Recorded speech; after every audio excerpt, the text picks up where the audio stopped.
Shalom bien-aimés dans le Seigneur. Nous célébrons la fidélité de Dieu. Sa grâce nous est encore renouvelée pour qu'on se retrouve encore vivant ce jour encore. Que son nom soit béni. Nous sommes encore là pour notre émission de méditation qui nous permet d'entrer dans la parole de Dieu et de recevoir l'essentiel de ce que Dieu a prévu pour nous. Alors prions le Seigneur. Adorable Dieu, nous te bénissons pour ce moment. Merci de donner à chacun de nous de quoi nous avons besoin pour grandir dans ta connaissance. Par ta lumière, éclaire-nous. Aide-nous, précieux Saint-Esprit. Au nom de Jésus-Christ. Amen. Alors nous continuons avec notre méditation sur le thème le pouvoir de la prière de l'Église dont nous avions eu à parler déjà précédemment. Et nous reprenons notre lecture de base qui est dans Actes chapitre 12, commençant par le premier verset. Vers le même temps, le roi Hérode se mit à maltraiter quelques membres de l'Église et il fit mourir par l'épée Jacques, frère de Jean. Voyant que cela était agréable aux Juifs, il fit encore arrêter Pierre. C'était pendant les jours des pains sans levain. Après l'avoir saisi et jeté en prison, il le mit sous la garde de 4 escouades, de 4 soldats chacune, avec l'intention de le faire comparaître devant le peuple après la Pâque. Pierre donc était gardé dans la prison et l'Église ne cessait d'adresser pour lui des prières à Dieu. La nuit qui précéda, le jour où Hérode allait le faire comparaître, Pierre, lié de 2 chaînes, dormait entre 2 soldats et des sentinelles devant la porte gardaient la prison. Et voici, un ange du Seigneur survint et une lumière brilla dans la prison. L'ange réveilla Pierre en le frappant du côté et en disant « Lève-toi promptement ». Les chaînes tombèrent de ses mains. Et l'ange lui dit « Mets ta ceinture et tes sandales ». Et il fit ainsi. L'ange lui dit en ton corps « Enveloppe-toi de ton manteau et suis-moi ». Pierre sortit et le suivit, ne sachant pas que ce qui se faisait par l'ange fut réel et s'imaginant avoir une vision. Lorsqu'il eut passé la première garde, puis la seconde, ils arrivèrent à la porte de fer qui mène à la ville et qui s'ouvrit d'elle-même devant eux. Ils sortirent et s'avancèrent dans une rue. Aussitôt l'ange quitta Pierre. Revenu à lui-même, Pierre dit « Je vois maintenant d'une manière certaine que le Seigneur a envoyé son ange et qu'il m'a délivré de la main d'Hérode et de tout ce que le peuple juif attendait. Que Dieu bénisse sa parole. » Alors, nous avons dit précédemment que lorsque nous prions, les décrets, les mauvaises volontés de nos adversaires ne se réalisent pas. Hérode avait le projet de détruire Pierre, de tuer Pierre comme il l'a fait avec Jacques. Nous avons dit lorsque l'Église prie, les mauvais projets de nos adversaires ne réussissent pas. Alors la prière a ce pouvoir mystérieux de contrecarrer, de renverser toutes les pensées négatives et toutes les volontés diaboliques que veulent exécuter nos adversaires, nos ennemis, ceux qui veulent porter atteinte à nos vies, ceux qui veulent que nos lumières s'éteignent. Alors ici, nous allons parler dans ce second numéro d'une clé aussi importante, très importante, cette clé-là, elle est très importante. La prière préserve de la mort. La prière préserve de la mort. Et nous voyons ce que la prière a fait à la vie de Pierre. La prière de l'Église a poussé le ciel à dépêcher un ange qui est descendu et qui a délivré Pierre de la mauvaise intention qu'avait Hérode et tout le peuple juif. Parce qu'il dit, Dieu l'a délivré de ce que Hérode et le peuple attendaient. Donc tout le peuple attendait la mort de Pierre aussi. Comme ils ont vu Jacques qui était décapité parce qu'il était tué par épée. Il était égorgé. Alors tout le peuple attend encore voir un autre film d'horreur. Ils veulent voir encore comment ce leader de l'église sera lui aussi à son tour décapité.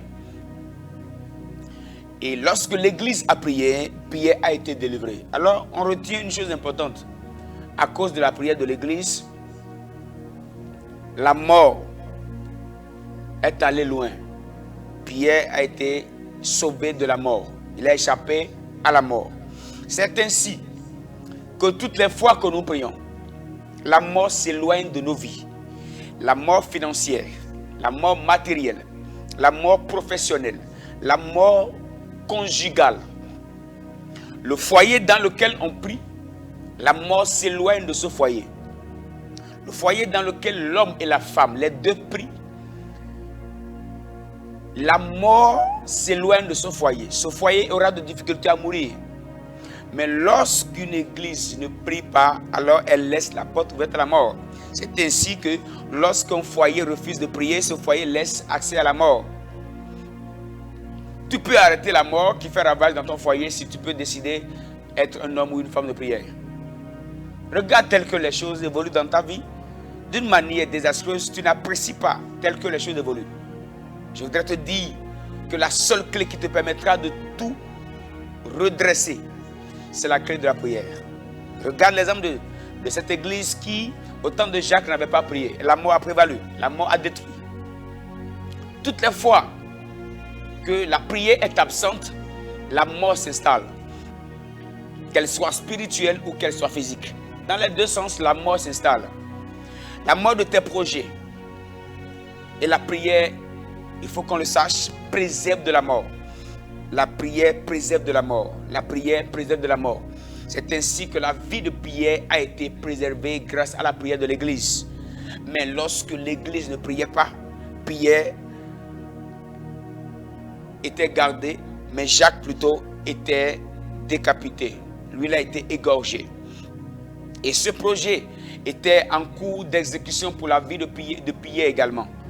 Mais la prière de l'église a suspendu le projet de mort. C'est important de le savoir, la prière préserve de la mort. La mort de tes projets peut être arrêtée par la prière. La mort de ton foyer peut être arrêtée par la prière.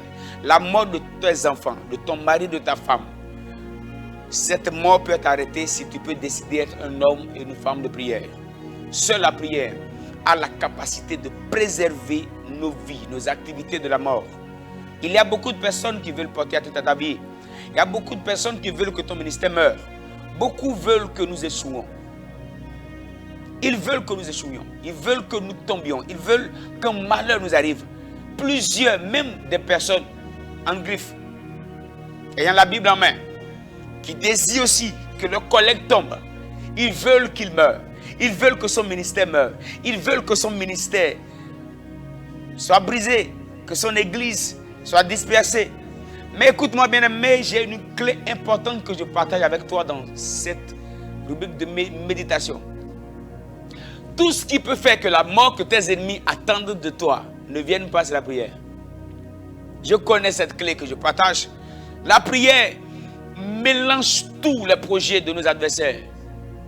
La mort s'éloigne de nos activités. La mort s'éloigne de nos ministères. La mort s'éloigne de l'église. L'esprit de mort rôde chaque jour. Mais cet esprit ne peut pas s'installer là où il y a un autel de prière. Ce n'est pas possible. Ce n'est pas possible. Pourquoi la Bible nous dit dans Matthieu 14, verset 24, Matthieu 13, 24, elle a dit Matthieu 13, 24, il leur proposa une autre parabole et dit, le royaume des cieux est semblable à un homme qui a semé une bonne semence dans son champ. Mais pendant que les gens dormaient, son ennemi vint, sema de l'ivraie parmi le blé et s'en alla. Toutes les fois que nous dormons, il y a toujours de l'ivraie qui est semé. Il est important qu'on le sache. Aucun temps de sommeil n'est peine perdue. Aucun temps de sommeil n'est raté par l'ennemi. Aucun temps de sommeil n'est facultatif, n'est une perte. Non, non, non, non, non. Tout temps de sommeil est toujours profitable pour le monde des ténèbres. Une semaine sans prière, ça veut dire une semaine au cours de laquelle tu laisses le champ libre à tes adversaires pour semer dans ton champ de l'ivraie. Un mois sans une bonne vie de prière, c'est un mois au cours duquel tu laisses tes adversaires entrer dans ta vie pour semer de l'ivraie. Ils peuvent entrer dans ton foyer, semer de l'ivraie, semer la mort et la destruction. Ils peuvent entrer dans ton travail et semer de l'ivraie. Ils peuvent entrer dans ton corps. Ils peuvent semer la mort dans ton corps. Ils peuvent affecter ta santé. Ils peuvent détruire ta santé. Donc, toutes les fois que nous dormons, il y a toujours un adversaire aux aguets qui juste attend ce temps de sommeil pour juste semer la mort, pour semer l'ivraie. Pendant que Samson dormait, il ne savait pas que les Philistins étaient aux aguets, les Philistins étaient dans les alentours. Tu n'as aucune idée des personnes qui veulent que tu meurs. Tu n'as aucune idée des personnes qui veulent porter atteinte à ta vie. Tu n'as aucune idée des adversaires. Parfois même, on a des personnes qui nous entourent, qui prient même avec nous parfois,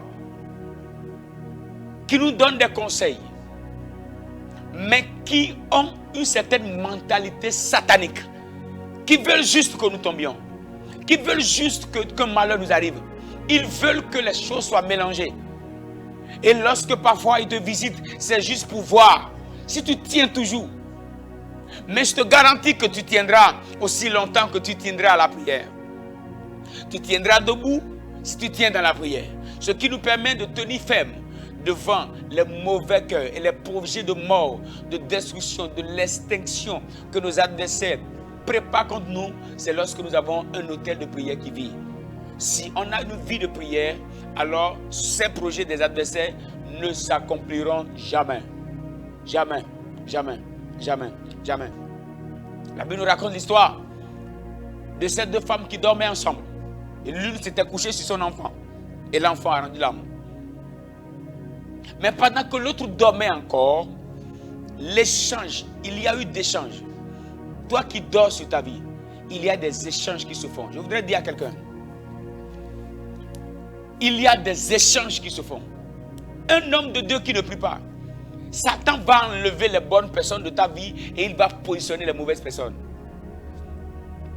Les agents de Satan deviendront tes collaborateurs. Les sorciers seront tes diacres, seront les diaconesses, seront les bienfaiteurs, les partenaires pour accompagner ta vie, l'église et ton ministère. Satan va disposer les mauvaises personnes. Il va échanger les choses. C'est-à-dire le plan parfait de Dieu est que Dieu dispose des bonnes personnes qui seront là pour t'accompagner, pour t'aider à accomplir le plan de Dieu pour ta vie.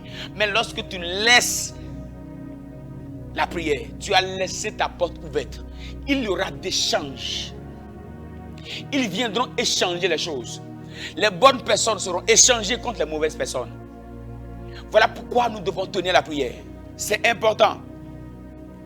Et on ne prie pas parce qu'on a envie de prier. On prie parce qu'on sait que sans la prière, nous n'allons pas nous en sortir. Parfois, on n'a pas envie de prier, mais il est important qu'on prie. Parfois, on a sommeil. S'il faut rester debout, priant, mais somnolent, c'est mieux que d'aller se coucher et de laisser ta porte ouverte. Si tu remarques que ton foyer est mélangé, c'est juste parce que tu as refusé de bâtir un hôtel de prière. Là où il n'y a pas la prière, il y a la mort de Jacques. Là où il n'y a pas d'éveil, là où on dort, il y a l'ivraie. Là où on dort sur sa vie, il y a l'échange de l'enfant vivant contre un enfant mort. Peut-être dans ta vie, il y a des choses malheureuses qui se produisent. Mais je prie pour toi aujourd'hui, au nom de Jésus-Christ. Là où l'adversaire avait déjà semé la mort, je proclame que la vie prenne place au nom de Jésus. Là où Jacques avait déjà été tué, je déclare au nom de Jésus, désormais, que la vie soit libérée abondamment, au nom de Jésus. Je prie pour toi maintenant, que ton esprit de prière soit réveillé, au nom de Jésus. Que la capacité de passer du temps avec Dieu, de chercher la face de Dieu, nous soit communiquée. Et que nous passions de bons moments avec le Seigneur. Et que l'ivraie soit chassé, soit détruit. Qu'on ne sème pas l'ivraie. Que l'enfant ne soit pas échangé. Que nos vies, nos destinées, nos beaux projets ne soient pas échangés. Que la mort ne prenne jamais la place de la vie. Que la maladie ne prenne jamais la place de la santé. Que les bonnes personnes restent à leur place et que les mauvaises personnes restent en enfer. Que les mauvaises personnes s'éloignent de nous et que les mauvais cœurs de nos adversaires ne se réalisent jamais dans nos vies. Au nom puissant de Jésus. Oh Dieu, que la grâce nous soit faite d'être des hommes et des femmes de prière. Dans nos moments de faiblesse, garde-nous. Préserve-nous de tout malheur. Que les projets de nos adversaires ne s'accomplissent pas. que ces projets ne se réalisent pas, mais que tu nous aides à être des hommes, des femmes de prière, à avoir une église qui prie. Aide-nous, Seigneur, au nom de Jésus. Amen. Merci de nous avoir suivis. Que Dieu te bénisse abondamment. Alors, je te donne encore rendez-vous sur le prochain numéro. Que Dieu te bénisse. La paix chez toi. C'était ton serviteur, le pasteur Blaise Menzi. Shalom à vous.